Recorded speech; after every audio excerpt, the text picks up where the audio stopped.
Hello and welcome to this video, and on this video I'm going to be doing a review of the new album by Roy Marchbank called None Other, okay, which is out on the 21st of March, I believe.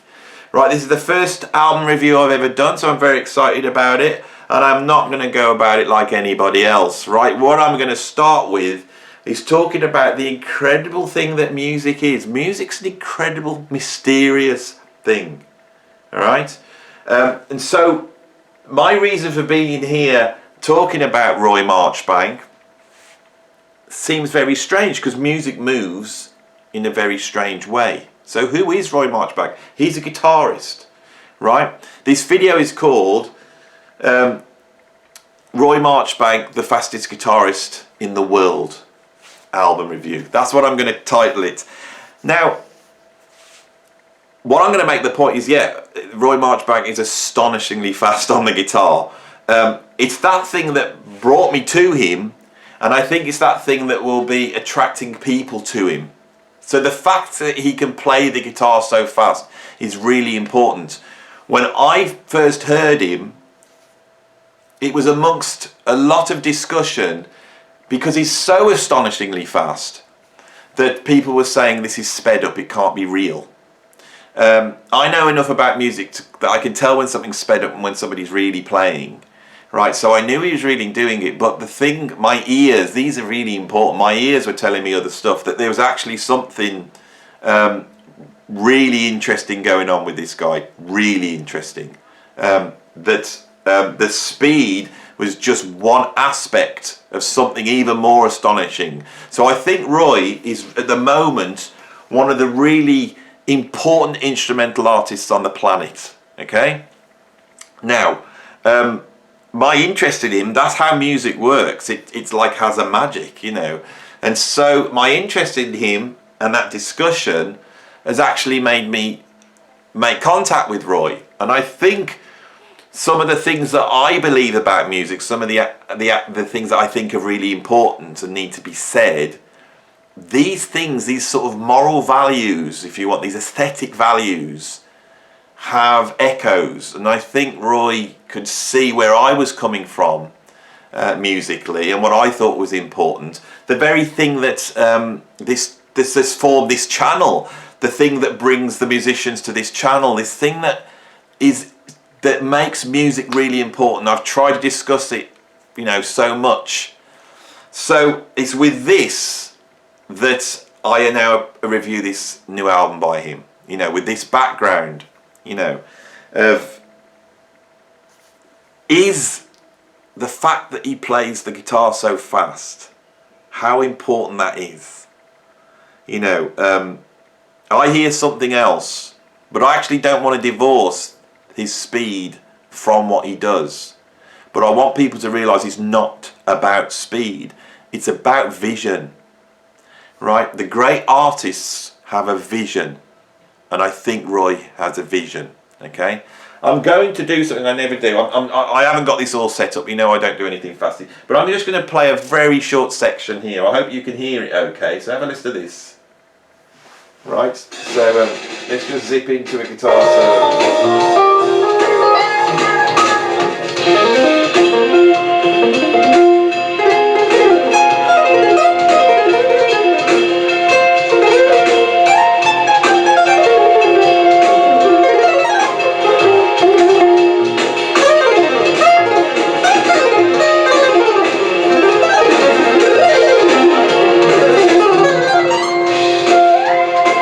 So when you're confronted with someone operating any instrument at that level of virtuosity, it's compelling. Some people will be like turned off by that, they'll be shocked. Other people will be drawn into it, right?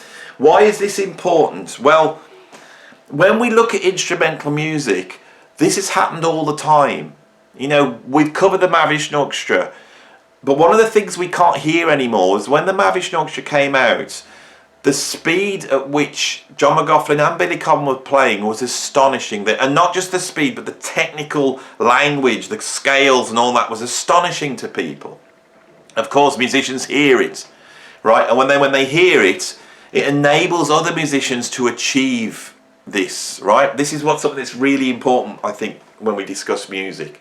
It's a bit like, say, people climbing mountains. You know, no one climbed Mount Everest, or nobody went to the South Pole, right? But the moment somebody manages to climb Mount Everest, humans then go, oh my God, it's possible. And then 10 years later, you've got, you know, old age pensioners climbing Mount Everest. It's probably an exaggeration, but you know what I mean. Suddenly, what seemed not possible becomes possible. If we take the guitar all the way through, this has been a very important point in the points where instrumental music has changed, right? It's not just guitar, actually. If we think of the way Charlie Parker, when he comes out, what he's doing in terms of speed and phrasing and scales, this is suddenly new, and all the musicians go, I can't do this, and then musicians all start to move forward. You know, if we think of then Coltrane coming out, and Coltrane sets a new level with giant steps, the way he's playing. This has happened in music really all the time, and of course people have a prejudice against this, and I think this is bad. So this is where I want to start. Before I get into what Roy's doing, which is beyond the speed, which I think is really important, but the speed's important because the speed and the scales and the language, all of that is a signifier to go, there's something really special going on here. There's something really special going on, and you need to take note. That's been there in the history of music. Now, some of you are going here, but it's not about speed, Andy. You know, speed doesn't make music good. Of course it doesn't. But the thing is, we have slow music, we have fast music, we have quiet music, we have loud music, we have music which is really low and the bass is really important, we have music where the treble's really important. All these things are factors. As soon as we get into that prejudiced view of music where a certain way of playing is wrong, we're into the realm of prejudice. This is where all the prejudice of the world is based upon, right? There is nothing intrinsically right or wrong with playing fast. Right, there's an aesthetic to playing fast, which is different to playing slow. Now, does Roy play on this album slow? Yes, of course he does. Right, so my first point, which I've taken a long time making, is the speed is important, and it points to something when you hear something like this, where there's something going on, and I recognise this. There's something going on, use your ears. So what's actually going on this album? Well, I think he's actually pushed instrumental music itself further forward. There's a lot of, let's say, fusion, prog, instrumental albums out there. But for me, a lot of them are really trading on the past. And it's people trying to show how much they sound like something from the past to try and grab a little audience that's there for that. Roy's not doing that on this album. His influences are there. Right, now this is the thing I say about music being strange. On this channel very early on, I mentioned the four sort of musical titans for me, which would be Frank Zappa, John McGoffin Mahavishnu Orchestra, Coltrane and Miles. I hear all those influences on this album. So on the first track, Shades of Grey, right, we've got a guest on there, Stephen Kindler. Now Stephen Kindler was the violinist in Mahavishnu Mark II, right? He sat in the background a little bit behind John LePonte, but he was an incredible violin player that then went on to play in one of my favourite fusion bands of all time, which is the Jan Hammer Group. And if you check my channel out, you'll know how much I've gone on about Stephen Kindler and the Jan Hammer Group. So it's really interesting to hear him cropping up here on this first track. His playing is astonishing. Stephen Kindler's solo on here is incredible. And when you hear it, knowing Roy's playing, I was like, is that Roy? No, that's Stephen Kindler. I know the licks. That's Stephen Kindler. You start to hear that influence. You can see where the lineage of where Roy's coming from in that solo. He is operating the guitar like a violin, and when the violinists play at that sort of speed, we don't bat an eyelid. But when guitarists play at that sort of speed, it gives it a different context to the music. Compositionally, what I hear straight away with that first track is a real homogenization of Frank Zappa and that incredible compositional approach that Zappa's got with the Mahavishnu Orchestra. Now the Mahavishnu Orchestra sound is really partly coming from the joint guitar and violin melody line approach, which Roy takes on here. but I'm sure there's a nod and awareness to the Mavish Junction. So there's a history here. There's a nod to the past. This album is not just under Roy's name. I should have said this right from the outset. It's also got the incredible Atma on drums. Now, I know him from the 80s sort of metal guitar albums that were coming out, like Richie Kotzen albums, and I had him on a Greg Howe album. Anyone of my age knows that was another astonishing breakthrough for the guitar. Was what rock guitarists did. Steve Vai, Joe Satriani, then Richie Kotzen, Paul Gilbert, Vinnie Moore, and then of course Sean Lane. What those guitarists did in the 80s is so important to the development of instrumental music. So having Atma on there really is an interesting thing. So we're dealing with the past, we're dealing with music history, but throughout this, Roy is taking this compositionally to areas that are really, really unexpected all the time. And those are the things that are really difficult to talk about. It is those influences put together, but he's put them together in a way I haven't heard before. And I think what it is he's also got his ear to sort of all different forms of European folk music, Indian classical music, flamenco, all these other folk influences are really, really strong. Now again, we can go back to all, I've said this on this channel, when you go back to the pioneers, it's often the fact that John McLaughlin's interested in Indian music that gives it that flavour.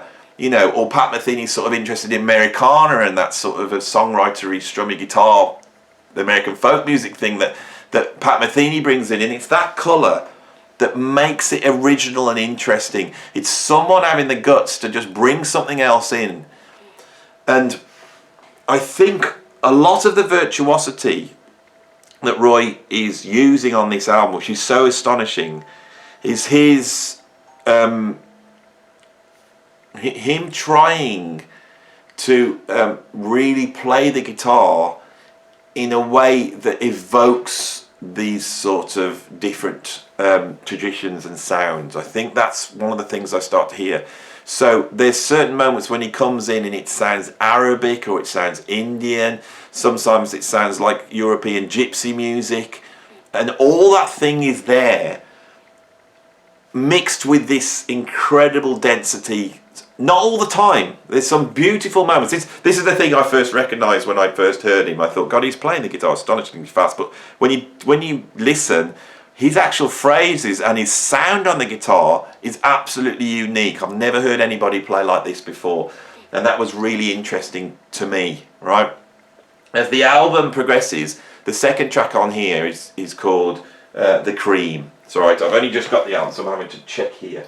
The Cream, I think, which I just played you a little bit, that's him really digging deep into sort of that fusion, Mavish New territory perhaps, but there's so much stuff going on. He changes his guitar sound, he changes his approach, and he also puts that against people playing Moog synthesizer, violin solos, and so it starts to blur. It's almost like he's saying, look, just listen to the guitar musically, but how do we deal with these astonishingly fast things? Well, for me, that's really rooted in the aesthetic of Colin Nancaro. So Colin Nancaro was a composer early part of the 20th century, and he basically composed for a piano roll. He would get a piano roll, that's a piano with one of those pieces of paper things and you pedal, and the notes, you would play some tune. But he would make his own piano rolls where he would, compose by writing in the notes, and he would create compositions that were so dense, incredibly dense in terms of the notes. And this aesthetic is really, really important. It's really important on guys like Frank Zappa, but also on modern classical music and also on electronic music. I think things that people did like in Jungle, in electronic music, Aphex Twin, Square Pusher, that aesthetic's really important. And now this aesthetic is not being impressed technically, with the fact that someone can play so fast. It's an aesthetic that exists in 20th century music. So now we can see, I think, Roy bringing in another influence, right? We can only be the product of our influences. And what an artist needs to do is using their own individuality, their own experience of the world, is to stitch their influences together in a way which creates something unique. And I really think he's done this with this album. This album's an essential listen to anybody who's interested in instrumental music. Really is. I didn't think I'd say that. I thought I was going to stand here and say it's really good and there's some cool solos and I like this, but no. Having a listen to this, there's something going on here that is really, really interesting. And I'm quite honoured that the work I've been doing on this YouTube, but also what I've done musically in my past, has created what I call a magnetic centre to draw this to me. And it shows me how music works. It's made me think this is a really important thing, that we're dealing with aesthetic values of music. And sometimes, you know, when you can put your hand up and go, this is what I'm into, this is what I'm about, it draws things to you. The third track is a Bach prelude. Now, when I saw that, I'm always a little bit dubious when instrumental musicians put a classical piece of music on their album, because it's a little bit like they're trying to give it a bit of worth, you know, that, oh, I'm going to do a classical piece now. But what Roy does with it, he shows again that this is an important influence. Bach is like the jazz musician of classical music. And that compositional approach is very important. What's interesting is he's improvising and he's extemporizing and taking it out and doing all sorts of things with it, which is really, really interesting. Number 4, track 4, Luke Ferris Revisited. This starts off really beautiful acoustic piano, and then Roy comes in and I'm thinking, yeah, right, so I see what he's doing here, which is what musicians always have to do. He's trying to show his sensitive side. I understand that, you know, he's not just all about the speed. But no, he compositionally actually moves to something so strange and unique. It was when I heard that track, I go, right, I can't compare this to anything anymore. This is really, really interesting. It's the summation of all these influences. It's Roy. It's his personality. It's how he sees the world. That's what makes music great.